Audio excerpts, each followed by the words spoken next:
footballers. It's live tonight around the world, around the country, around America, the US, Britain, all over the place, even Mongolia if you reckon. That's the way it is, guys. Come, clap your hands. Boys online, can you all clap your hands? Thank you, boys. If you can see my hands, clap your hands. Sorry, guys. If you can do that, fine. You won't hear the music until you hear the replay, gentlemen. Here we go. Hey! The cup of life. This is the one. Here we go. Now is the time. Don't ever stop. Stop your rap dancing, Carlos. Go. Gotta be strong. We should have known right from the top. And when you feel the heat, the world is at your feet. No one can hold you back if you really want to check it out. I see it in your eyes. You want the cup of life. Night to days, here you're gonna get it. Do you really want it? Tell me right now, people. Here we go. We are the people. We are the passion. We are the history. I call it soccer. You call it football. It's the same bloody thing. It's our way, the bloody highway tonight, gentlemen. It's our way that we've got right now all the way from Queensland, guys. We're around the whole of the country. We're going to Queensland right now with Scott Owen. Welcome, Scotty. Welcome, mate. Good to be here, boys. How are we? Very well. And, of course, let's go to Adelaide first. Adelaide with Tony Goodwin, the Socceroo Dad. And, of course, let's go to New South Wales, the Lone Ranger, Planet Football, Carlos Bealey. Mate, this is really an Australia-wide show tonight, guys. We're going to talk about New South Wales. We're going to talk about Queensland, Adelaide, South Australia. My God, I'm in Melbourne. Gee, this is like 4 states we're covering, boys. Fantastic. Now, of course, Scotty, let me tell you something right now, mate. You guys, when did you start your show? When did you start this Brisbane review, football review? 2016. It was our first year doing the show. We've been around for a few years now. It's going quite well. Fantastic. Now, you guys have been around for that long, so you know a lot about Brisbane football, or we call it, we say football or soccer. If I say soccer, I get fined by our sponsors, so I'm in trouble for that already. But the thing is, Scotty, what we want to find out is that what's it like looking at games, as you were at the game last week, an NPL game, is that right? What was it like going to an NPL game in Brisbane? It's quite good, actually. There is a real community vibe around the NPL up here. It is semi-professional, but it's a real community vibe. When you go to those clubs, quite often it's just the home fans, the home supporters, and the juniors from that club. It's a real community vibe, and the football's quite good as well. So the thing about this is we're going to talk all things football today, guys. Everybody listening out there, thank you for joining us today on Football S. As I said, we're right around the whole country today, which is amazing. The only places we're not at is Perth, South Australia. Sorry, we're not in Tasmania and not in West Australia. That'd be fantastic to get some guys there one day. But the thing is, let me say to you about some... Yes? You're forgetting the ACT. And oh, God, mate, we don't want... It's a territory. It's not a state. You know that, Carla. My teacher is my mentor. You know, I've got to keep the mentors there giving it to me. There's play football there too. There is football, and we're going to talk about that as well. But let me say, Scotty, about this too, mate. Are you getting enough people to the NPL games? We're struggling in New South Wales. We're struggling. They're not struggling in South Australia. Is that right, Tony? You're not struggling there, that's for sure. But it's not too bad. Victoria is really bad in New South Wales at the moment. So what's it like? Are people turning up to the NPL? It depends on which grounds you go to. Some of the more traditional clubs you go to, like a Brisbane City, for example, an Olympic, they have a lot of supporters who turn up. They have traditional time slots. Olympic always play their home games Sunday evening at 6 o'clock, and it's a really big atmosphere there for them. But at a lot of the other grounds, since the games have been streamed online through NPL TV or FQ TV up here, it seems like it's only really the home fans who turn up, and the away fans tend to stay home and watch the games in comfort, which you can understand, but it does kind of take away that atmosphere of having both sets of supporters in the ground.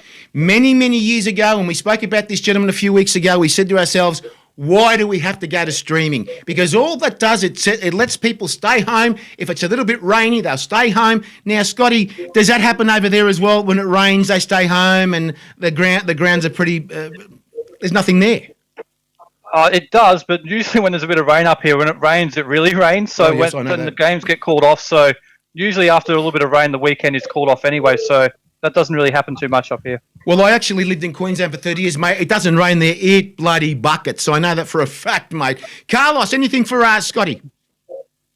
No, I think the issue with the crowds is in New South Wales, most of the NPL games are at 7 o'clock or 7:30 p.m. on a Saturday or Friday.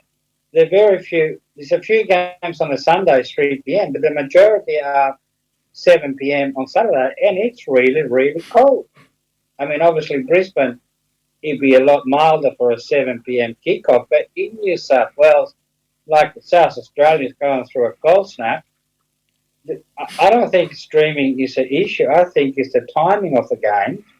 7:45 to 7:30 on a Saturday is way too cold for many people to go and brave. Why would you do it?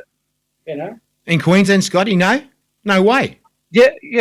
Okay, for us up here, it is cool. But if you guys came up, it would certainly be a lot warmer than what you're used to. Paradise. But it is a problem. There's no doubt about that. The scheduling is quite crazy because a lot of the games up in Queensland are usually between 6 and 7 o'clock kickoffs on a Saturday. There are some games played Sunday afternoons, and they're quite nice. If you can get to a 3 o'clock kickoff on a winter's afternoon up here in Queensland, it's absolutely perfect conditions. I do think it's something the whole game needs to look at, actually, because over the summer we had A-League women's games kicking off at 2 p.m. in 40-plus degree heat. So they're playing during summer in the day, and then at winter they're playing at night. It does seem like there may need to be a little bit of an adjustment period there. I do think afternoon kickoffs up here in winter are absolutely perfect. Yeah, that's right. Tony, let's compare with Scotty. Let's compare Queensland. Now, these are the more quieter states, right? New South Wales, Victoria, you're bound to say there's more population. But if Scotty and yourself, the smaller states in the game, what do you think, Tony, speaking to Scotty? Well, our game, we do have a lot of games at 7 at night, but we also do have a hell of a lot of games at 3 p.m. And they seem to work really well. The crowds obviously are quite good when you come up happening like, say, Campbelltown versus Metro Stars or Adelaide City, which is your three biggest supported clubs. There's a lot of community clubs. Most of our clubs that are very successful all do come from the north, what we call, up here. So we have a lot of footballs because basically back in the old days when Elizabeth, the city suburb was founded, it was all full of, the old palmy migrants, as we call it, so I'm one of them. A lot of the clubs are all formed based on clubs back in England at the time, Scotland and Ireland. And we do have a hell of a lot of Greek and Italian clubs as well as their Croatian and Serbian clubs. So they're very well spread out. And like Scotty said, the community side of it is really strong, especially against like your clubs like, say, Beograd and Raiders Croatia. They have a very good community atmosphere and do get some good crowds. Scotty, the same as you guys, you have the ethnic-backed clubs like Tony just said. Do you have a few of them? There's not many. Doesn't seem to be that many in Brisbane because I used to live there and used to go to the games as well. Has it changed? There are a few, actually. It's changed? No, so there are certainly a few, and the ones who are ethnically based are going quite well at the moment. Lions obviously have the strong Dutch links. You've got Brisbane City, the Italian club. Gold Coast Knights are the really big emerging club in the last 4 or 5 years ago. They've gone from being a community club on the Gold Coast to being a real powerhouse in football up here in Queensland, coached by Scott McDonald. They've really got strong backing with the Croatian community down there on the Gold Coast. There are a couple of clubs in Brisbane with Croatian backgrounds. There's a couple of Serbian clubs, a couple of Greek clubs. So it's very similar to what Tony's talking about there. The communities do get behind them in that way. Now, when you said, when I was in Queensland, right, now let me just say, now, Tony, this will be music to your ears right now. I used to go to Goodwin Park. Goodwin Park, Tony. Now, Tony, maybe they named it after you, Tony. I don't know. Maybe they named it after Craig. Maybe after Craig, we'd ask him this. But that was a long time. Goodwin Park. Now, the thing is, we used to go down there and we used to go on certain nights of training and it was like, oh, my God, what am I doing here? And you know what I'm talking about, Scotty. Is it still happening or what? Don't tell me it is. No, what do you mean? The sewage farm next door. Oh, my God. It's still there, unfortunately. Oh, my God. Oh, God. It's still there. I thought we would have got rid of it Mate, their facilities have grown massive. Is that right? The rooms are big these days. What's it like down there? Yeah, they've just gone. So they're one of the clubs who are going to be a host club for the Women's World Cup later this month. I think they've got Republic of Ireland there. So they've had a lot of work done to their change rooms, had those completely redone. They've had the field redone. They've got a new merchandise store put in around. They've really upgraded their facilities. They're another club who are going for the NSC, which we might talk about later. So they've really upgraded their facilities in the last 12 to 18 months or so with some government grants. So it probably looks a lot different to what you would have remembered from back in the day? I would tell you it was as you drove through the car park, you had to basically wear gum boots because of all the mud and everything and things. You remember, if you don't know those days, but 30 years ago, mate, that place was like, hello, where am I? And across the road you got the AFL club, you got South Brisbane there as well, and that sort of stuff. I know the whole area very well. Right next to the There's Brisbane. actually a new football club across the road as well, an El Salvador club, Uronga FC. They made it almost to the national round, so they're across the road from them as well now. Fantastic. So there's more sports, and also there's the cricket ground. I don't know where they are. I forgot South Brisbane, not far from there. I think it was. That's further down the road. Further down the road. So I do know that. I actually played cricket there, by the way. So there you go. I do know the area. Now let's just say we want to go all things Brisbane or Brisbane Lions, Brisbane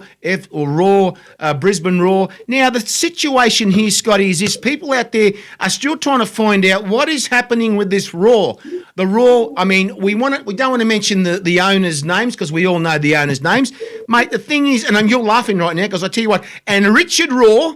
I can tell you right now, Richard is watching tonight because he knows what's going on, and we're going to be very careful what we say tonight because you know what he's like. And Tony, you've met Richard, is that right? Yes, it is top bloke. That's it. All the group that come down to the game, they're nice. They're great people. Now, let me just say to you, what is going on down there? Honestly. Where are they training? I mean, they're supposed to be playing at next year at the stadium there, Lang Park. We got to call it. I mean, what's going on there, mate? So they've been back in training about 2 or 3 weeks. They're actually in the middle of the final stages of building their own training base up on the north side, up in Moreton Bay. I think it'll be finished by the end of the year. Currently, they're training. It's one of the grammar schools on the north side of town. So quite a good facility they've got over there. That's a temporary home for them at the moment, but this year the games are all going to be played, as far as I understand it, at Suncorp Stadium. They are long-term planning to move to Ballymore, which is currently being redeveloped, but I think only one stand of those ready at the moment. So they were kind of hoping maybe one game there this year, but it seems like that the progress there is a bit slower than originally hoped, and it sounds like this year, in particular, all the games will be at Suncorp by about 2025. I think they're hoping to fully move into the 12,000 to 15,000 seat Ballymore Stadium on the north side of town and have that as the long-term home. This year, I think the women's team will play there. Yes. But it'll take another couple of years for the men's team to get there. Now, for everyone out there, say Ballymore. Ballymore is the home of Queensland ARU. We're talking about rugby union, not rugby league. If we're the southern states don't know still, rugby league, rugby union. This is union, guys. And I've actually performed at that place. Actually sang songs for the rugby union. It's a great stadium. Now I'll tell you who used to play there. The Brisbane Strikers used to play there in the NSL, which is a great ground at the time too. So they're basically going back to the where the Strikers were originally, which is fantastic, and it's a little boutique stadium, but they don't play the rugby union there, so they can actually use it. It's big enough, isn't it now? It will be big enough when they're done with it. So the Queensland Reds use it as their training and administration base, but their men's team play all their games at Suncorp Stadium, obviously. I think once it's finished, all their women's games are going to be there as well. So it'll be a bit of a ground where the Raw play their men's and women's games there, and the Reds play their women's matches there. So it's from what I understand of it, it's going to take a couple of years to get to this point. They've got to rebuild the Eastern Grandstand, which is basically been described as close to basically unusable in terms of the structure of it is starting to crumble a little bit from what I understand of it. So they've got to rebuild all of that, and until that's done, the Raw won't be able to play there because they've only got the Western Stand, which holds about 5,000 to 7,000 people, and it's not going to be big enough. So it's going to take a couple of years to get there, but once it gets there, it's going to be a completely revamped and redesigned sporting precinct. It looks like it could be really, really interesting. The big problem with Ballymore is, though, getting there.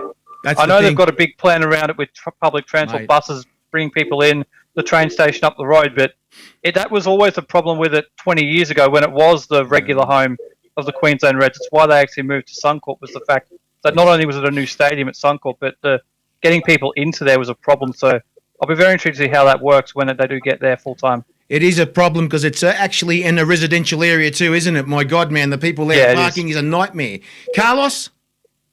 So how far is the train station from Ballymore or the closest transport hub? So the train station is about the same distance Milton Station is to Suncorp Stadium. The difference is from Milton to Suncorp, it's a fully lit path and you can see the stadium in the distance. From I think it's called Wilston Station. It is about the same distance, but you got to walk through a couple of neighbourhoods to get there over a creek. So while it's not that far of a walk, it's not like you're right next to the stadium when it drops you off there. So I think buses will be the most common way for people to get there. There is a big busway stop not too far from there because there's a big hospital down the road, a big university just down the road as well. So it's a bit of a hub about 5 kilometres to the north of the CBD for people who not familiar with the area, but they will bring buses for people in. It's just going to be fascinating to see how that works for people because the one of the big problems I had with Redcliffe was not just the distance, it was the lack of public transport to get there.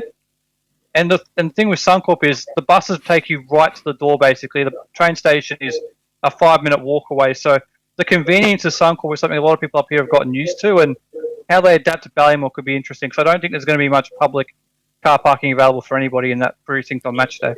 Tony? Yeah, we got an issue with the Women's World Cup at the moment, like Adelaide's training ground, which is in Playford Council, which is north of Adelaide. They're having to train in Santos, which is an athletics stadium, which is quite a good surface, but it's a lot west of the city of Adelaide. So I guess you could say the training's a little bit displaced at the moment because of it. Is Brisbane Roar in the same situation when it comes to training? No, they're not because they're currently not training at a field that has been taken up by the World Cup. So they've got a separate facility away from that. And by the end of this calendar year, they'll have their own purpose-built training facility up on the north. So they're sharing it with Moreton Bay United, actually one of the NPL clubs. So it's going to be a shared facility. I think the Moreton Bay side is close to finished, and the Raw are having some special sort of stuff done for their high performance and the like. So that'll take a bit longer, but by the end of the calendar year, they should have their own training base ready to go. It's really funny. But the World Cup's not going to be a factor for them. It's really funny, Scotty, how many rectangular stadiums there is, and they're large. They're not small stadiums. They're large still. But I'll ask you about QE2. Why didn't they think about going to QE2, the Raw? Why didn't they think about going there? In terms of playing or training?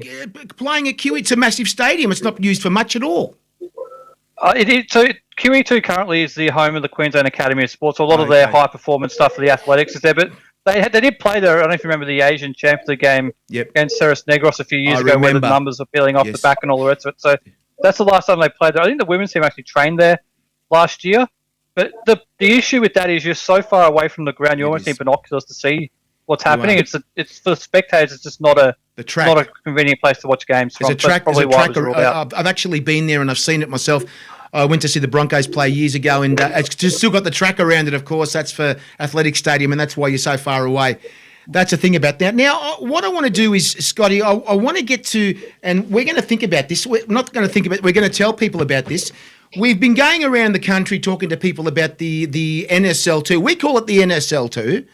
Now, I know you can I know what you mean. You know, finally, and you know what I'm saying, because it's got to be the NSL2 in competition to you-know-who, and I won't say that either. But the thing is, I'm going to mention some stuff here right now to you. Now, how can you... We spoke to Raby Cram a few weeks ago, right? The chairman of the Brisbane United bid. Now, have you learnt much about that bid? And we're talking about here the Wolves, Strikers and Virginia. Now, these clubs are sort of like spread out on one side of Brisbane to the other side.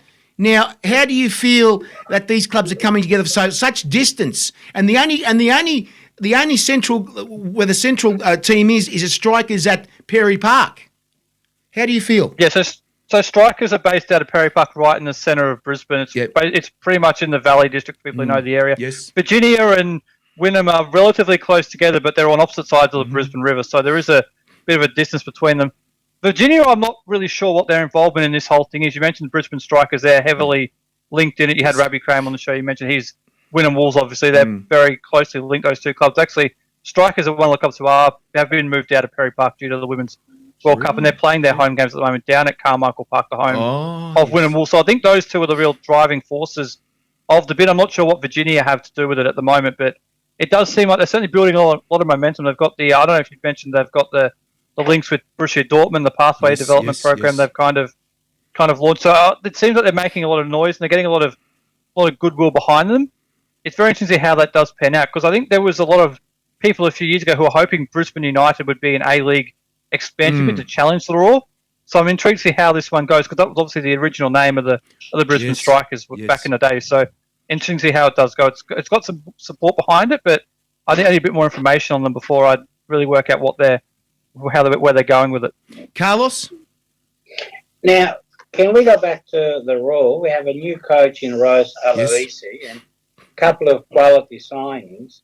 How is the squad looking? Because last year, scoring was an issue. We won the Fair Play Award, but we couldn't score. What's the vibe that Rose Aloisi is bringing to the role? So Ross is going back. Obviously, the assistant coach previously under John, and I know they thought really highly of him back at that time. And he worked really closely with players on their individual development. I know one player he worked really closely with was Corey Brown on his defending and his positioning and all those sorts of things. When he was looking to take the position over from Shane Stefano, he was working really closely with him. So they think really highly of him, and I think he's a coach who's done his apprenticeship as much as he can possibly do. Right? He's obviously been an A-League assistant. I think he was coaching in the women's in Adelaide for a couple of years. For a small period of time as well. He's been over to Japan coaching as well. He's been obviously a leader as a player, so he's got a lot of leadership experience. He's done his apprenticeship as well as you possibly can, and I think it's a good hire from the Raw, considering some of the other options which were thrown up as names. So it was a really good choice. In terms of the squad, it's very similar to what they had last year, actually. You look at it, there's really only 3 changes in terms of who were regular contributors. If you take out people like Robbie Cruz and Marcel Chinardi, who didn't play much and didn't really work out, They've lost Jordan Holmes. He's gone to Rochdale in the NPL up here for the moment. Jordan Courtney Perkins has gone back to Europe after his loan spell. And Stefan Sefovic, which didn't really work up front, has not been re-signed either. So they brought in Matt Acton from Melbourne Victory as a goalkeeper to challenge Macklin Frake. They've got Corey Brown back after his well-documented issues off-field last year, which saw him not playing. So the big change, I think, will be up front. And that's really the burning question for the Brisbane Roar going into this season is who are they going to bring in as that real leading goal scorer, because they didn't have it last year. They didn't have it the year before. You've got to go back to Adam Taggart, actually, in 2019 when he scored 9 or 10 goals in the first half of the year, then departed for Korea. Since then, they haven't had a regular goal scorer up in the front third. So if they can get that position right, it could be a good season for them. If they don't get it right, I think it might be a bit more of the same, because everything else is largely the same. The back line of Tom Aldred, Kai True, Scott Neville is still there. You've still got Jay O'Shea in the midfield. The young wingers who came on last year are still there. So everything else looks like at the moment could be very similar. I'll be intrigued to see who they bring in up front, because I think that's going to be the determining factor of if they challenge the finals or not. Yeah, so I'll bring Tony. Of course, Ross Aloisi and of course his brother, who's the coach there now at. They're both South Australian boys. How do you feel them playing together? Tell Scotty, how do you feel them? What's it going to be like? I tell you what, mate, they're going to be both fighting each other. You know these guys very well. Yeah, no, it's funny because I had a really good chat to Ross. He was watching his lad play the Campbelltown Adelaide United game, I think it was, youth. He never let on he was going to Brisbane at the time, obviously, which is fair enough to him. But I had a really good chat to him after he came back from Japan, I think it was. I like his style of coaching. He was very good when he was working with Carl.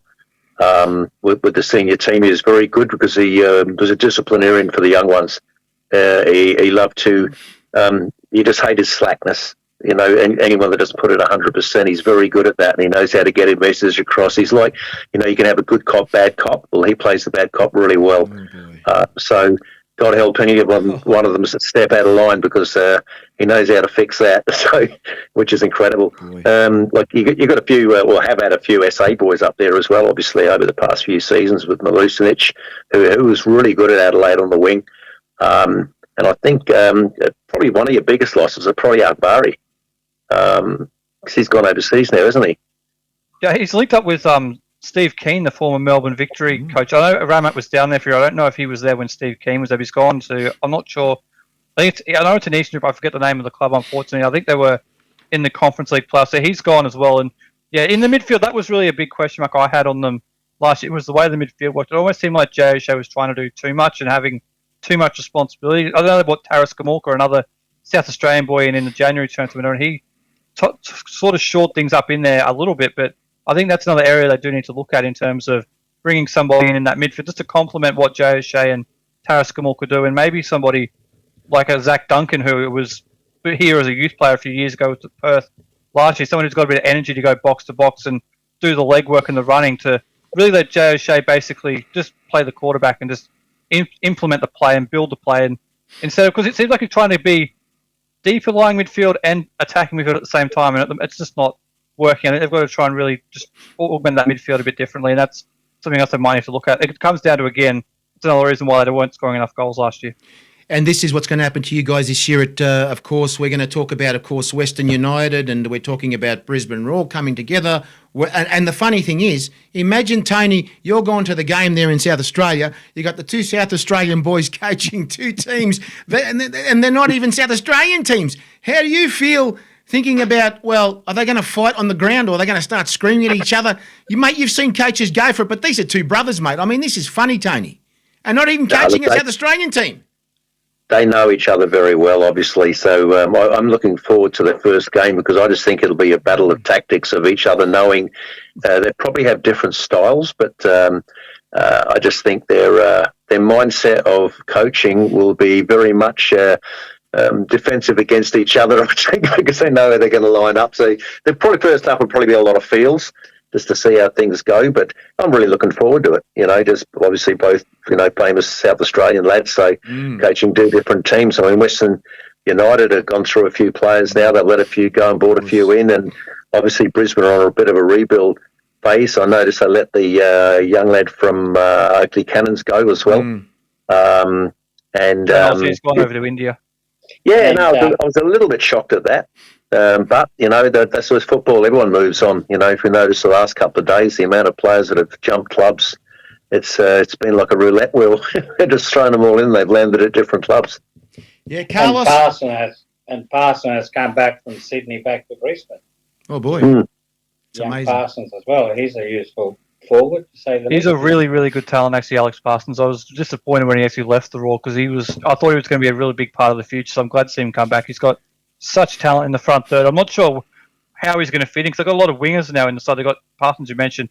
Henry Hoare and Jez Lofthouse secured those positions at the back end of last year. They've also got Carlo Armiento and Nicola Miliosnic, the two South Australian boys. So there's 5 wingers there fighting for 2 spots. So it could be quite crowded competition for places on the wings if Ross is going to play with wingers. We haven't even seen how he's going to play yet. I know he's been around the NPL games. He was there on the weekend watching the young Raw play against Olympic. So he's certainly around the place and having a look at the younger players. But I'll be intrigued to see how he does line up. But he's got plenty of wingers at his disposal, that's for sure. So do you think... Matt Acton used to be your, I think, youth coach. Youth keeper, didn't he, originally, a few years ago? Who's that? Matt Acton? Yes, he was. He was a youth keeper for 4 or 5 years there, and I think he made a handful of appearances before moving down to Melbourne. So good to have him back at the club. How do you see the Raw this year, Scotty? I mean, you've been to the games last year. Wasn't good last year. There was a problem there as well. Of course, we had Richard Raw, and he was talking about, why are they getting rid of and also that trouble last year with having of course, they created a massive fuss about the game being, the grand final being held in Sydney, and they were what was going on. Were you talking to these guys? Were you saying things it's not fair for them to have the game there in Sydney now? And apparently, what was he saying to me, Richard, saying we're going to boycott and this, and we're not going to go to the games and all this. What's the feel like there now with this? That grand final now just finished. I don't think too many people were paying a lot of attention to the finals up here in Queensland, unfortunately. Once the Raw kind of bowed out of it the last couple of weeks of the season, it was only really the diehards watching it. I did watch the grand final. I was watching on delay because I was at an NPL game on the night, but I did end up watching it. And it does seem like originally when that decision was made, it was much like the rest of the country, of absolute shock and anger, and it kind of dissipated again after that. But because the Raw weren't in the finals last year, it didn't really affect them and the Brisbane Raw fans in any kind of way. I know the anger was still there, but we won't really know about it, how it impacts the Raw and their true feelings about it in terms of boycotts and the like, until they find themselves in a position where they are playing finals and they may potentially lose a home final due to this. So we'll have to wait and see on that one. I know Adelaide took the opposite approach, didn't they, Tony? They decided they wanted to turn up and support the team no matter what, to try and get them through to that game. I don't know whether they were going to do that in the grand final, but I know for the semi-final against Wellington in particular, there's a big crowd there. Exactly. The Red Army did make their point of saying that they'll back them, but they wouldn't go to the grand final out of basically principle, I guess you could say. So it would have been interesting to see what would happen if Melbourne City and Adelaide had made the grand finals. And I think the Central Coast probably saved their backsides. They did. Well, they trucked them all in. But I think the decision to switch or sell the grand final rights to Combank was purely financial, because the league has a huge hold in TV rights money coming in, because we lost a lot of subscribers when Foxtel lost the EPL to Optus. Foxtel lost 900,000 subscribers who were watching the A-League. And then obviously the landscape gets truncated. And to me, it's a purely financial decision for the APL to have more money in the kitty that they don't have. And if it's good enough for the AFL to have a grand final in Melbourne and everyone from across the country gets to Melbourne, they will walk to Melbourne if you have to. Mm-hmm. I think it had to happen, because we're short of money, and you got Destination New South Wales giving you, $1,800,000, which TV rights don't have it. To me, it's just, I know the clubs were upset, and I get the tradition got turfed on his head, but it's a financial decision that I think the APL had no choice but to take the money from Destination New South Wales. And that's hopefully Harry Michaels is working behind the scenes to get it on live to air. All I can say is, see my hands. You can't see them, but you'll see them. I'm doing a square. Watch this space. There's a few things happening in the background there. We can't talk about that tonight. No, you can't. We can't talk about talk nothing. But let me just say, we're going to go back to the other clubs here that have put in for the bids. And a lot of people don't know these clubs, Scotty. We're talking about Gold Coast United, isn't it? Well, that Clive Palmer's old team, Gold Coast United, want to get back into a national competition. Yeah, so it's not. Clive Palmer no longer has anything to do with football or Gold Coast. It's now very much a community-based club down there, based on the southern end of the Gold Coast, and they've really tapped into they've done actually what Clive Palmer should have done in the first place. They've tapped into the Gold Coast football community. And they've got a lot of junior base down there, tapping into Northern New South Wales as well. They've got a really good base down there. The only thing that's impacting Gold Coast United in terms of the second division is 10k up the road. There's a slightly more professional, not better run, but just a higher performing team on the Gold Coast in terms of Gold Coast Knights. They've got Adrian Pulich has got a lot of financial backing behind him. He's really putting that into his side down there. They won the grand final last year in the NPL. They sit top of the table currently. It looks like they're in for another really good season. So, Gold Coast United as a name is something that would be recognised nationwide. And they certainly are doing really well this year. They've taken big steps forward. I just wonder how it'll work for them in terms of going up against Gold Coast Knights. They always just seem to be one step behind in terms of everything they do is just slightly behind them. So they're certainly doing things the right way, Gold Coast United. I know they've got real ambition. I'm just not sure it will work out in their favour ahead of the Knights. We'll have to wait and see. The funny thing is, I didn't really expect that many teams from Queensland, but a lot of bids, mate. This is like a lot of things happening up there, and I do know. I went to the game up there, Carmichael Park, mate. I interviewed Raby up there. My God, mate, what a complex they've got, mate. What a complex. Have you seen it?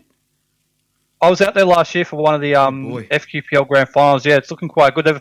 It's still in works as well. Actually, they're still rebuilding the clubhouse and all the rest of it. So once it's finished, I think it'll look really, really good. I think that might actually be where the Brisbane United team actually bases themselves as training, because when you talk to people from the Strikers, they say their biggest concern is the Perry Park. They view it as an event pitch. They don't like a lot of traffic on it, so I suspect that that will only be a match day venue type of thing, because it's the way it is with the sunlight and all the rest. It doesn't get a lot of light, and it's quite often looking a bit bare. So they want to keep as much traffic off it as possible. So I suspect they'll base themselves out of the Wynnum Wolves for training and administration purposes, and play at Perry Park. We'll have to wait and see. And going back in my Carmichael Park, absolutely. And I'll go back in my 20s in Brisbane, mate.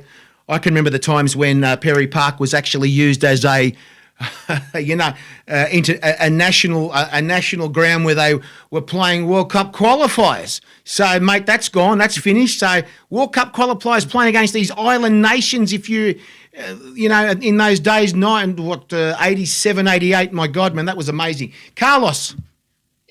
Look, one of the clubs in Queensland. I mean, I met you last year when I went to watch the Spirit Peninsula Power game, and Peninsula Power, obviously, to me, had all the ingredients to be part of the proposed second division, but obviously they didn't make the second round cutoff.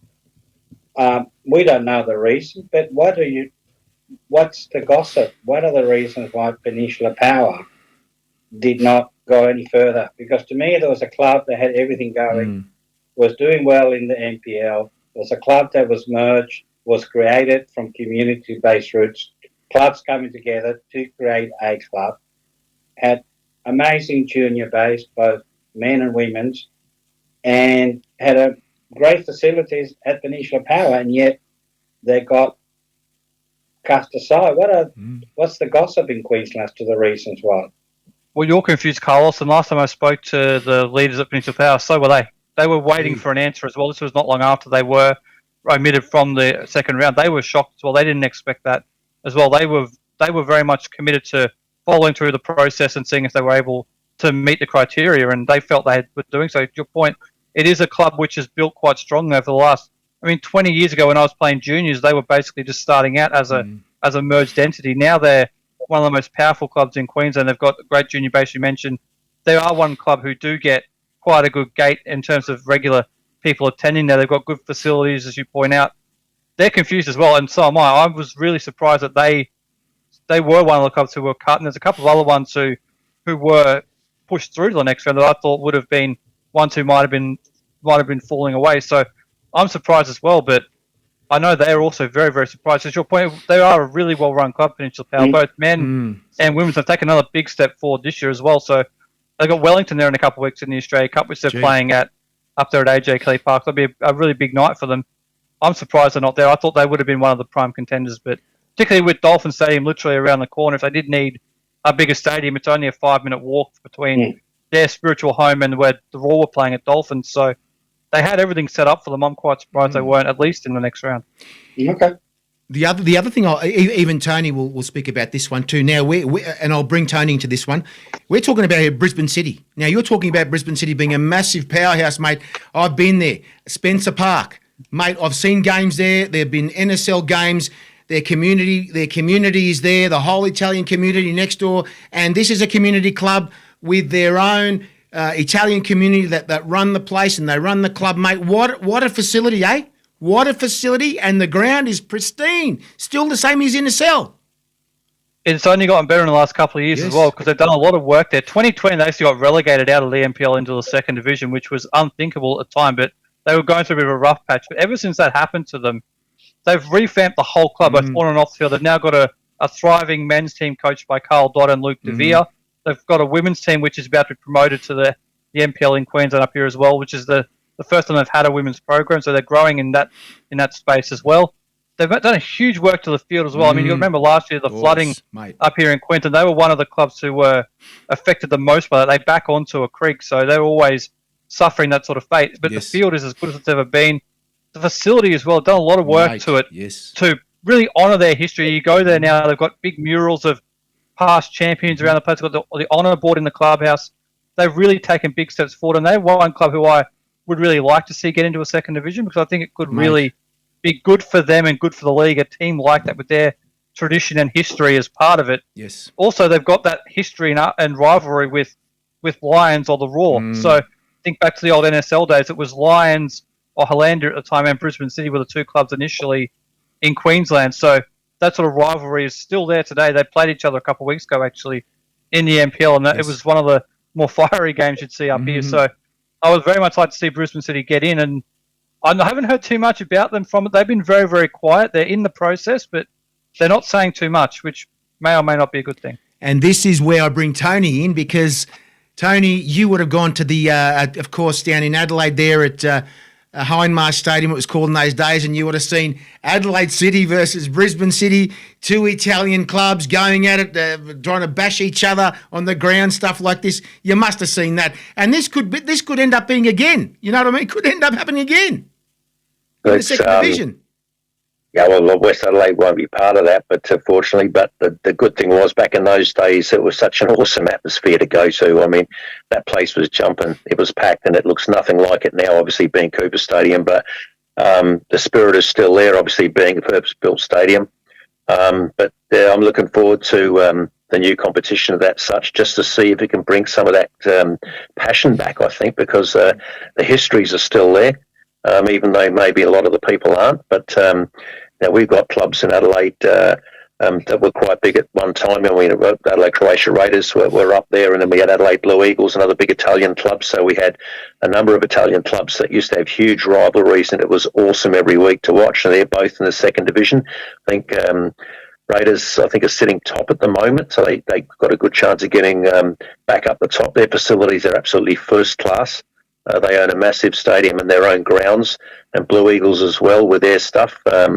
They own some incredible stuff, and they're another historic club in Adelaide. And for clubs like that to be in the second division is sort of like a crime. So, but like you mentioned earlier, I think sometimes it becomes a bit of a wake-up call, and then the ones who are part of the club and know the history of the club, they sort of like get a kick in the pants as well, and then they bring out all stops. And even when you go to the bar, all the oldies are behind the bar all pulling their weight, and they get the little kids involved.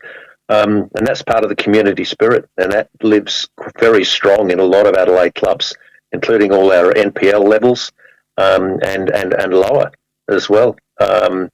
Even my junior, well, Craig's junior club, which is top one there's a 40th anniversary top. They're only what they call an Elizabeth Districts club, but it's proud that Craig actually started there and come out of it. So they're doing well. They've got a lot of teams there, and they produced a lot of great kids that played at all different levels. So I like to see clubs like that succeed. And it's awesome to see them come back, because you see sometimes when clubs fold, it's quite sad, especially when they've got a big history. So to see those sort of clubs, pull themselves up and then all of a sudden get back into the top, and then they don't want to let it happen again. So they've got a formula, but the community is the formula, really. But that's what drives a lot of this stuff. And Harry talks about Preston, the amount of people that goes to watch those games, it's awesome. And we've got a history of Craig at Oakley Cannons, and that's another great club.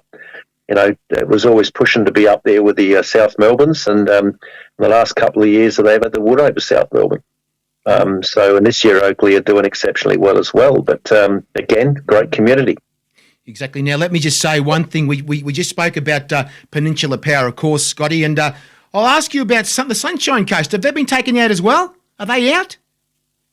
I think they're still in, but I'm surprised that they are, because it's obviously a region that has a growing population base, and it's an area where there's not too much competition in terms of professional sports. But Sunshine Coast as a club, they've been in decline the last 4 or 5 years. They were originally an NPL club, but for the first 4 or 5 years of the NPL, there was no relegation up here, and they were finishing bottom of the table in most of those years with barely a win or two to their name. And as soon as they did get relegated, they've basically been sitting mid to bottom tier of the mid to bottom area of the table in the second division. So I know they've got a really big junior base. They're involved with one of the big schools up there in terms of the football program. They're trying to develop players. Jez Lofthouse is one of their juniors, for example. He came through up there. So there is talent up there. But to me, they're not the biggest club on the Sunshine Coast. The Sunshine Coast Wanderers out of Buderim are actually outperforming them at the moment. They're in the NPL doing quite well in the men's and the women's. So I'm surprised the Fire are there, but I'm not sure what they're one club I really need to get a hold of in terms of trying to understand how it is that they're in the picture, because I just don't understand it personally. When we say Peninsula Power, where are they based? When they say Peninsula, is that near Redcliffe, or where is it? Yeah, so they're up in Redcliffe. Okay, there you go. Oh, that could have been a nice, if that had worked something out with the Raw, being up there, maybe something could have happened too. But there's no transport, of course. There's no transport. Now, and I'll bring Carlos into this one as well. Olympic. Now, Olympic, right? They're still in there. I can't.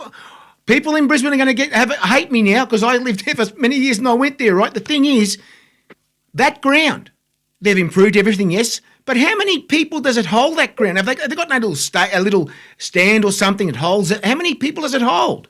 They're talking about 2,500 at least to be in the second tier.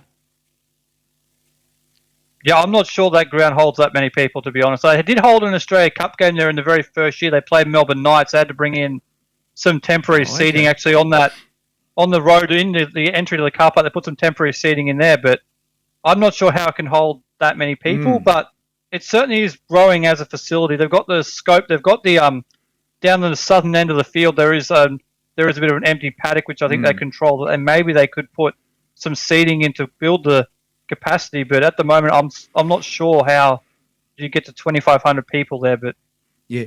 certainly has improved. They have made some big improvements due to the funding that they've got from the Women's World Cup. So that might be what's underpinning at the facilities, but I'd be surprised if you could get 2,500 people there. And this is the ground that's the closest to Brisbane, isn't it? Out of all the clubs, wouldn't they be the closest? No, Brisbane City, based out of Newmarket, and Brisbane Strikers or Brisbane United, based. They're pretty much within 5k of the CBD. They would be the two the closest to the city. That's really funny, Carlos, because when you said about Peninsula Power, they've actually had teams closer to Brisbane than like Peninsula Power at Redcliffe, and that doesn't make sense to me. Why couldn't they spread it out? Like you said to me a few weeks ago, Carlos, Blacktown City were perfect to be in there, and have a look at this, the same sort of thing. Further out, you'd think they'd be spreading the teams out, Carlos, a bit more too. Well, we don't know. Look, my suspicion is that when everyone put an expression of interest, and based on that, you went to the second round. And my suspicion is that expression of interest wasn't detailed enough to sell the dream. And I know those Blacktown City supporters will hang me out to dry, but I get the impression that when you submitting your expression of interest, it wasn't detailed enough to sell the dream. And you were saying, well, we are Blacktown, we have the history, we're going to be there because we are in unique location. And I think that's the feeling for many people, that it wasn't detailed enough to sell that vision. And if you could only judge people on what has been written, history doesn't always count. That's right. Tony, yourself, instead of putting teams further out and getting a base where they can be further out of Brisbane and have their own supporters in that area, how far are the teams in Adelaide? They're all close together, aren't they? Yeah. I mean, Adelaide is just a big town, really, rather than a city, but it's nice to keep it that way. But we've got clubs as far as Port Pirie.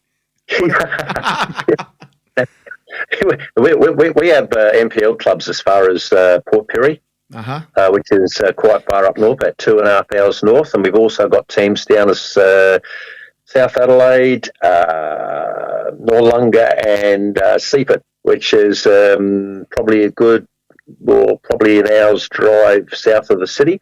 So they're spread out. We've got a lot of clubs in basically north, south, east, and west between three divisions. So and a good women's competition as well, and a lot of spread out teams. So our teams are probably quite evenly spread, but I think the density of most teams are north of the city. And I think that's probably from the ethnicity, especially if you look at Campbelltown. I mean, that they were a place that originally started with market gardens and stuff west of the city, and a lot of Italians lived up there. So there's quite a few Italian clubs that formed over that way. So I guess, so it's where the roots were landed, I guess, all those years ago. There's a lot of, Britons, I guess, south of the city and very well, like I said, Elizabeth area, north of the city. So we're lucky to have a good spread. It's got to make this in an amateur side, and they're doing the bus trip to Port Pirie this weekend on an amateur side. So a lot of people hate that one, but again, the Port Pirie guys have got to do it more than we have to do it. Yeah, every second week. Yeah, which is a bit of a pain. I have one question for Scotty. Johnny Cosmina, is he still a Strikers up there, or what's his business now up there? So John Cosmina was last coaching at the Brisbane Strikers, but he's now at Pine Hills, the club on the north side. I think he's the technical director or junior technical director up there, running their junior pathways. So he's not coaching at the moment in the NPL up here in Queensland. Although, to your point in terms of the spread up here, Queensland's very similar to what you're talking about, Tony, in South Australia, where it's very Brisbane-based. Our NPL used to go statewide. We used to have a team up in Cairns, Townsville, Mackay, etc. They ended up taking those teams out and basically having those teams in their own regional competitions. Now it is very much Southeast Queensland-based, and you have teams going from Gold Coast to the Sunshine Coast and out to Toowoomba, so it's very much Southeast Queensland based. But John Cosmina's at Pine Hills at the moment, last I heard anyway, doing some technical director work. The biggest disappointment is this, and I do know as I said, I do know Brisbane, the Brisbane area very well, and to go out to Richlands and to see the amount of money that they got down there at, or let's just say Brisbane Lions, which they are originally Brisbane Lions in the Phillips League and the NSL as well. And I could not believe, speaking to the manager down there, I was there speaking to him, and we had an interview, one of their players that played in the Phillips League, and I just could not believe the facilities, the money that they're making, the pokies, all the restaurants. Scotty, have you been to their restaurants at all? My God. I've been there quite a few times to watch games in the NPL, and I do agree with you. It is probably the best facility in the NPL up here in Queensland. And they've done a lot of work to it in the last 4 or 5 years. They've actually just done a complete revamp of their change rooms and back of house facilities as well, because they're another club which is hosting a team in the Women's World Cup. I think they've got Nigeria training there as of this week. So they've done a lot of work there to that facility. And you're right, it's really the perfect base for a second division club. They've got they've got the grandstand, they've got the facilities around the place, good parking, they've got the big Lion Richlands club next to them. The issue is when you speak to people at Lions, they tell you that the football club and the leagues club are two separate entities, and they don't relate with each other necessarily. So from a financial point of view, the football department and the football club looked at the prospect of the second division, and they thought it didn't stack up for them. So I am surprised, because I would have thought they would be one club that would be right in there, but they've taken a different approach. They were quite slow to join the NPL as well. Actually, they were in the old Brisbane competition for the first few years, and then ended up entering the NPL when it got expanded. So maybe they will look. I know they will want to get there, but I think them and Peninsula Power now are two clubs who have taken the approach of Lions were never in the process, Power are no longer in it. They've taken the approach of, right, we're not in it now, we'll win our way into it. And that they've both got the mentality to go and do that. And over time, I've got no doubt they will, if there is promotion into a second division, that they'll find their way into it, even if they don't get in automatically. Now, John Ogden, I interviewed John Ogden there for half an hour in their trophy room. Rob Scanlon, their general manager, you might know Rob said to me, Harry, let's go, let me show you. Mate, he took me through the whole club, and I said, what is this place? If this place is not Marconi in Sydney, or even better than Marconi in Sydney, I said, you're joking. Mate, they're open about 3 or 4 in the morning or something. And then he took me downstairs, and I looked at the brand new facilities and they built the stuff there because of the Nigerian ladies team, and the money that they've got, and their gym, the facilities for players, mate. It looks like some kind of European club or something. It's like, I can't believe this. And to me, what I'm thinking is this, actually. Of course, we speak about Brisbane Raw to everyone out there, and I'm sure that Richard's going to be giving it to me tomorrow for sure. Richard, what are you doing, mate? Amalgamate the two together, mate. What are you doing? Get the bloody licence off them. Give it back to them, because they had the licence first, and you were there during that licence. What was it like at that time when they had the licence and they made the sell to the Backbury Group? I mean, it was big at the time, at the beginning of the A League. It was massive, and the colours they were using. What were they using? They were using the maroon and the orange. That was funny. Those colours really didn't go. Is that right? But I mean, what how big it was. Yeah, originally, actually, the Brisbane Roar, when they first formed, they did form out of Lions FC, and it's something that's a bit of a touchy subject for both sides, in particular in terms of the Lions FC and the Queensland Lions and the Brisbane Lions history of who that belongs to. I think they're a bit touchy in terms of the Roar trying to claim some of that as their own. So there is a bit of an issue there, but they were training out of there originally back in 2004 when they first formed. That was their original base before moving to Ballymore, and then on and on and on from there. I'm surprised they're not in the second division. Mate, Lions. It is bad. They've got as a club, they are really, really well resourced, and they give both their teams everything they could possibly ask for. Both their men's team and their women's team get exactly the same in terms of resources that are available to them, and they're a really, really successful club. But the history between Raw and Lions is a bit of a sore point, I think, and it's one of those that I'm not sure where it sits at the moment, because last I heard it wasn't necessarily the most amicable thing. I know the Raw were training there at one point last year, early in the pre-season. The Raw former coach Warren Moon, obviously, he was at Lions before he went to the Raw. There. That's right. Yes, yeah, he's back at Lions now, actually, as technical director. So there is a bit of a link there, and one of the reasons why the Raw were trained there was due to the good relationship Warren does have with them. And you're right, it's an amazing facility, and I think it's probably, at the moment, I'm not sure what the Raw one is going to look like on the north side when it's built, but at the moment, it's the best football facility in Queensland. I'll bring Carlos on by a fair margin. And the funny thing is, I've driven through the club there, up the hill. What is this thing on the front there?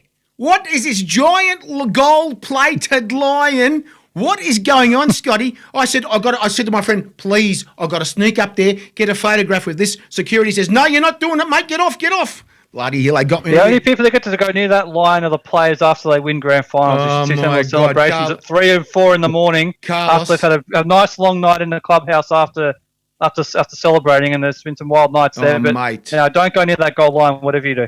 And they polish it. They polish it. They keep it pristine and polished. Oh yeah. Carlos, have you seen it? Have you been there, Carlos, to see this thing? No. I've got photographs. I'll put them up. I've got the photos. I haven't been that far. I've been Marconi. Look at Marconi, Carlos. Yeah. No, I haven't been to see the line yet, but I'm sure it is our go-to destination in the future for football craze. But I think we need to start agitating for the Matildas now have the state-of-the-art base where they're going to be based every camp in Melbourne next to Latrobe. Obviously, the Socceroos are now the orphan children. I think we need to start agitating to have a base like the Matildas that just moved to the Latrobe University state-of-the-art headquarters. I think it's time that the Socceroos start thinking about having a base where they come together for training. And I'm thinking maybe the Lions could put their hand up and say, hey, guys, give us a couple of million. We make this your Socceroo base in Brisbane. You got no idea what I've seen, Carlos. And when the manager took me through there, I said, what is this place? This is like, they say that Marconi is the palace of the game in this country. Mate, people ain't going to, and honestly, Scotty, I've never seen this complex like this before ever. Never.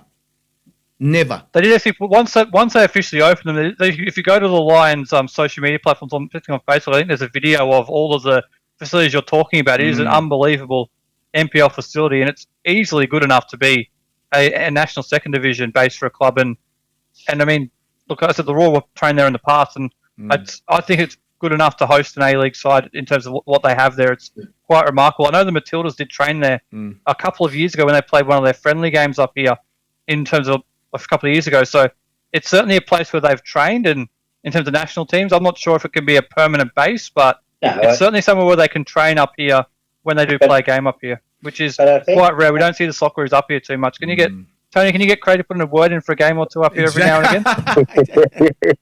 Exactly. You know his thoughts on the grand final in Sydney anyway. So. Mate. You reckon, Tony, they'll loan Craig for the Raw this year sometime for a couple of games, or you reckon they will? No, Adelaide won't be allowing that, mate. I tell you what. He lost a goal against the Raw too, actually, Craig Goodwin. Can you tell him to stop that? Here we go. Bit of bite play before the season, is that right? Now, Tony, honestly, mate, to see I should have taken more photos of this place. I should have done more. I didn't do enough. Yeah, you should. I should have done. When I go back, I should have. And the facilities look like you're in Europe. You're in Europe. Where do you find places like this in Australia? It's just hidden away. It's hidden away, Tony. I mean, you got Hindmarsh Stadium. You got Hindmarsh Stadium in for so many years, part of the game of this country, where it was the only stadium of its kind made for the game. But this place is like, my God, you got to visit. Everybody out there, to visit Queensland, go there. I'm booking a flight tomorrow to see the Lions. You got no idea, Carlos. I will say wait a few weeks because there's no games there for the next 6 or 8 weeks due to the Women's World Cup shutting the field down. So maybe wait till the back end of the NPL season. That's it. We're going to get a charter flight from here, mate, just to see this Lion. Wait till I got a photo. but I had to get rid of one of them because I could have gone to jail, actually. So, but trespassing. That's the thing, actually. But the thing is, we're only a few weeks away, Carlos, from the Women's World Cup. Is it 14 days now? 14? Yes, it is. The Matildas have the farewell game on Thursday against France in Melbourne. And then the week after, it kicks off against the Republic of Ireland. And it's all happened. The teams that are arriving, Nigerian team might go on a strike because they haven't been paid for a while. Typical African mayhem. The Canadians are in financial strife. The Canadian, which are ranked number 7 in the world and the current Olympic champions, might not turn up because they haven't been paid. They haven't had a a wages deal for the World Cup. So it is all happening, and it is what it is, and it will happen, and it will come in, and the team who wins the World Cup is not the best team, No. but it will be the team that minimises the defensive errors and take their chances to score when they have to score. Because the scoreline in the World Cup qualifier is 1-0, 2-1. Everyone knows each other so well through, the videos and video analysis. Everyone knows everything about me and everyone else. So whoever wins the World Cup, US, us, Denmark, Hopefully England, not the US. No. it's not the best team. Oh my God! Oh my God! You mentioned one of the championship teams. Hopefully not the US. No, Scotty, I tell you, but mate, it's a team what they that got. plays 7 games with minimum errors at the back and takes the chances. Not the most flashiest team, but the one that has 7 games and wins ugly when they need to win ugly. Carlos, do you have your press pass ready to go? Are you going to any of the games? No. I did apply for my press pass, but I did not get my press Not pass. again. So I bought some tickets when they came on sale. In all honesty, Harry and everyone else, while I had my press pass to go to the Asian Cup, and I went to Japan twice to watch the Socceroos and obtain a press pass, while I was hoping to get a press pass, I didn't get it. But when you look at the heavy guns and the heavy hitters who come in to cover the World Cup, community radio, it is down the pecking order. So I bought some tickets when they came on sale, and it's a long wait. It was but it was better than Taylor Swift, 45 minutes before I got my turn in the waiting room. Unbelievable. So I got some tickets, but I'm glad it wasn't like Taylor Swift, almost 6-7 hours people were waiting. As long as you got your Taylor Swift tickets, Carlos, you're all good. Oh, my God. Yeah, so I had some Oh, tickets my for Sydney. God. I don't have tickets for the final, but it is what it is. I bought some tickets to be part of history, and I could just walk up the road from where I am to Moore Park. Should be good. Mm-hmm. Should be great fun for Sydney, Adelaide, everyone who's hoped on the World Cup. And I think everyone says the key is how do we convert those people who jump into the bandwagon like we did in the Olympics Yes. to come to watch the W League and the A League, because at the moment everyone will jump in the bandwagon because Matildas are playing, and we bask in the glory of the Olympics. And then after that, a lot of sports, like take European handball. Everyone saw European handball at the Olympics. I've said It this. was fast, it was furious. Well, I'm saying, why don't we play that here? Well, you know what? That never kicked off. So the challenge is the football coaches like me, Tony, and yourself, and Harry will go to the A League. We'll go to the W League because we love the game. The challenge is how do we get an extra 100 people who were not football people but went because of the World Cup to see the Matildas or England or Denmark or Germany or whoever is in town. That's the challenge. Marketing again, in it. Yeah. You know what I mean? They've got to market it. You've got to find the bridge between the passion and carrying that passion on. And Angelo Pica said that, the game wrote the script after our World Cup with the men's. The script was written and they stuffed it. I cannot believe we had the best opportunity to make this game the biggest we ever had with those crowds on those screens with each goal that Australia scored. It was mental. It was just so incredible, adrenaline rush to see that. Yes. And to think that we lost that chance and we can't lose it with the women's. This is bigger than the Olympics. It is. Biggest sporting event on earth, for the women's game. We don't have to wake up at 2:00 in the morning. So suck it up to the Europeans. Now, is the Friday friendly? Is that televised, against France? It's going live everywhere, yeah. I think it's Outstanding. on Channel 10 or one of Channel there. 10. So. Good. Thursday game on Channel 10. Please don't tell me not 10 play. Please no 10 play. Yeah, 10 play. We love 10 Oh, play. no. Better than Paramount Plus. Oh, God. And then we've got next week the Australia Cup kicks off. Another right. outstanding week of television. That'll be all on 10 Play. You know that's for sure. Now, Scotty, have you got your press pass, mate? Please tell me you got a press pass or somebody's buying a ticket. You're buying a ticket. You're going to the games, the women's. I don't have a press pass, unfortunately, for the Women's World Cup. Much like community radio is well down the list, so to our online social media platform. So no press pass, unfortunately, for the World Cup. I will be attending a couple of games. I missed out on tickets, unfortunately, for the Matildas game, so I'll have to go along to some of the games.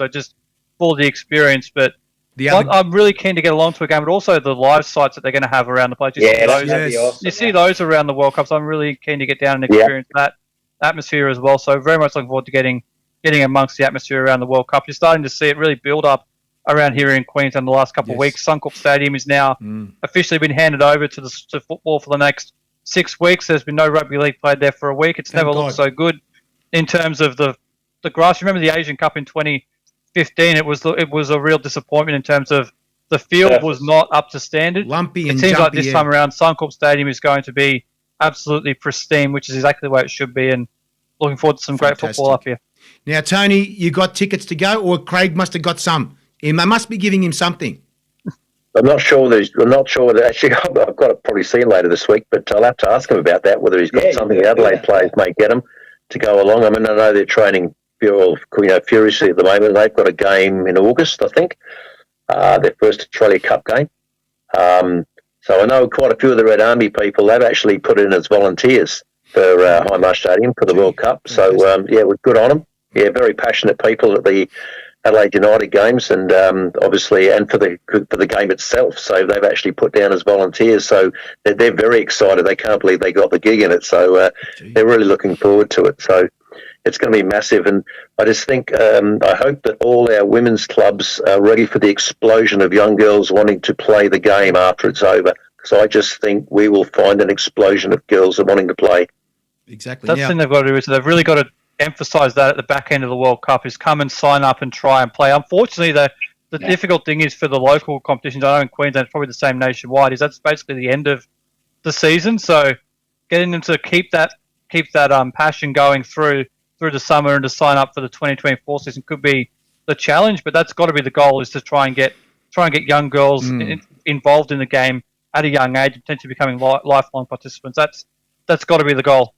You can see the advertising campaign. I mean, are you the next Matilda? And just to focus on a line like that, and just have a lot of young girls. Just are you the next Matilda? That sort of thing. And it's like it writes itself. I can't let this one go. The funny thing is this, this is an opportunity to say, and it was Lee last week. She says, what did she say to us last week? Lee Wardell said to us, well, the men can't get a World Cup here. Remember what she said? I said, remember that? What she said? Like she was stirring up the men. We got a Matilda. This is one of the Matildas, Scotty, that was on last week from 1978 as well. The girls got a World Cup, but the men can't get one. Oh, she was. You heard that, eh? If you hear this, you heard the show last week. It was like, hello, here we go. We better support these girls now and don't something about Socceroos. There you go. That's good on her though. Good on her for that, Kev. I mean, it's about time we got something like that here for football. Exactly. We always seem to get ignored for football. And that was going about it's the time zones for TV crap. It is the world game for a reason, not the other side of the world game. So we've got the Asian market. 2 hours? I mean, correct. When was the last? Well, there was a Junior World Cup here in the 90s, wasn't there? Yes, there was. Yeah, that's the most recent World Cup on our shores. So it was massive. Who knows? With the Asian Cup went well. This goes well. Maybe in the future, a Men's World Cup, if they expand it to 1,055 teams and play it every year, we might get one here. But have to wait and see. And this was I was going to say exactly what Scotty just said. Is that this is going to be like a learning lesson to see how it goes here, and FIFA are going to be watching very closely. Just remember this, it's not just here, it's in New Zealand. We never said about New Zealand, so we're talking about here 2 countries here that could get a Men's World Cup in the next 20 years. Who knows what happens? We've got the Olympics in Queensland, if you've got the Olympics up there. So let's just see between after the and this is a build-up to see whether this could be a test, Scotty. This could be a test. That's why they brought it here, to see if we can get a Men's World Cup. What do you think of that?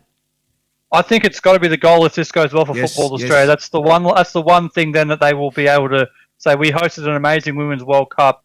trust us with a men's World Cup. But in terms of the Olympics up here as well, there's two major events here in the next decade up here in Queensland, and unfortunately, there's very little in terms of infrastructure legacy for the sport here in terms of football. So that's a real sore point up here. It's hard to get the government on side. I know that a lot of the local clubs in the NPL are getting some facility upgrades as host training venues, but the idea of having a home of football up here in Queensland, this is probably the time to really push for it. And unfortunately, it seems like it's fallen by the wayside. So it's another missed opportunity you can add to the list for Australian football, unfortunately. And this is us as Carlos and Tony. We're all amateur or professional. Some of the professional journalists who need to bring this out all the time and get people to know that the country's got some kind of special thing happening here, like the World Cup, and say we should build on this right now and do things, especially in states where they need to take the next step into the game. And you're saying that too, and that should happen after this World Cup. We'll see what happens. And if there's a bit of a Matilda's mania, the best thing is that they win the bloody thing, and then we just go crazy around the whole bloody country and drive around the whole country. Carlos, will you drive the bus or what? Look, better on the bus, the go-kart. The go-kart. All right, guys, we've had a great show. Scotty, fantastic having you on. And we'll talk some more in the next few months. And let's just see, after the Women's World Cup, what we're going to be talking about, Scotty. So if you go to those venues in Brisbane and we go to our venues here and see the games and everything, we're going to see how the build-up is after the walk and how we can keep that going, and that's what we need to do. Keep the momentum going like we didn't do it in the Men's World Cup. We need to keep this here because it's here right now, and the momentum must keep going on, guys. Thank you for joining me tonight, boys. Thank you. Good night, everyone. Scotty, thank you for joining us from Queensland. And Tony, of course, we'll talk next week. I might have a surprise for you guys to talk about before we go. The name Ray Richards, does that give you any kind of... Scotty might not have been around at that time. The name Ray Richards, Scotty, might not give you a bit of a clue who he was? I've heard the name, but I'm not overly familiar, unfortunately. 1974 World Cup. 74 World Cup legend. All right, guys, thank you for joining me. Went to school with my cousin. Really? Oh, Back in England. We got stories Back to in talk England. about. Then we got a massive story to talk about next week, Tony, as well. All right, there you go. Thank you, guys. See you next week. Thank you, boys. Thank you for joining me. Welcome. Thank you, Scotty, for joining me in Queensland. We've been in Queensland. We've been in New South Wales. We've been in South Australia. We've been in bloody Melbourne. We've been around the country today for football. Let's, guys. See you next week. Of course, it's going to be massive with Ray Richards next week, guys. Thank you for joining us. Thank you, boys. Thank you. Hey, did it. Check it out, guys. Ray Richards, 74. Socceroo on next week, guys. Thanks, Scotty. Thank you. See you guys. Good night, guys. Thank you. Hey, the cup of life. This is the one. Now is it done? Don't ever stop. We should have known. Gotta be strong. We should have known right from the top. And when you feel the heat, the world is at your feet. No one can. It's our game, guys. It's our way, the highway. The Matildas in 2 weeks, they're on. We'll be watching them. And don't forget, guys, we'll have some specials on the Matildas as they're playing their games. But Ray Richards next week, guys. Good night, guys. Thank you. Thank you, guys. Here we go. Here we go. Here we go. Ali, Ali. See you next week at 8:30 p.m. Monday night. Good night, guys. Thank you.